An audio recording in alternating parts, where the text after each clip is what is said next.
ফিতরের বাকি আর মাত্র কয়েকদিন। আগামী 25শে মার্চ থেকে শুরু হবে ঈদযাত্রা।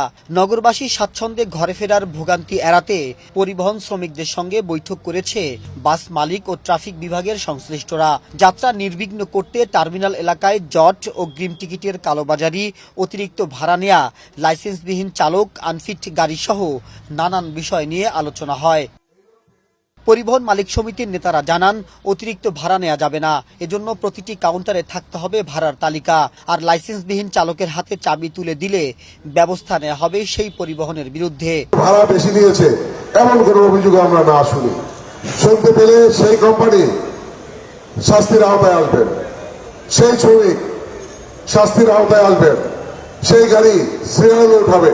রাজধানীর বাস টার্মিনালগুলোতে সিসি ক্যামেরা দিয়ে মনিটরিং করা হবে। কোনো চাঁদাবাজি ও যাত্রী হয়রানি সহ্য করা হবে না বলেও হুঁশিয়ারি দেন সম্মিলিত শ্রমিক পরিষদের এই নেতা। যারা এখানে অন্যায় করে আমাদের পুলিশ, মালিক, শ্রমিকের সুনাম নষ্ট করে, গুটি কয়েক ব্যক্তি বিশেষের অন্যায় কাজের জন্য গোটা দেশের কাছে আমাদের সুনাম নষ্ট করতে দিতে পারি না।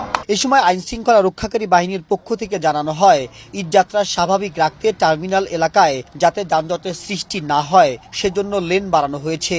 পাশাপাশি 25শে মার্চ থেকে বেশ কয়েকটি সড়ক একমুখী করা হবে। ঢাকা বাইপাস রোড একটা, এই রোডটা চালু করতে চেয়েছিল ঈদের পরে।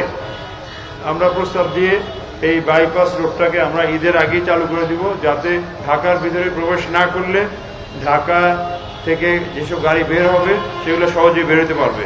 এবারের ঈদে ঢাকা ও এর আশপাশের জেলা থেকে প্রায় 1.5 কোটি মানুষ নিজ নিজ গন্তব্যে যাত্রা করবে। তাদের 75%ই সড়ক পথে। মাহবুব আজমি, বৈশাখী সংবাদ, ঢাকা।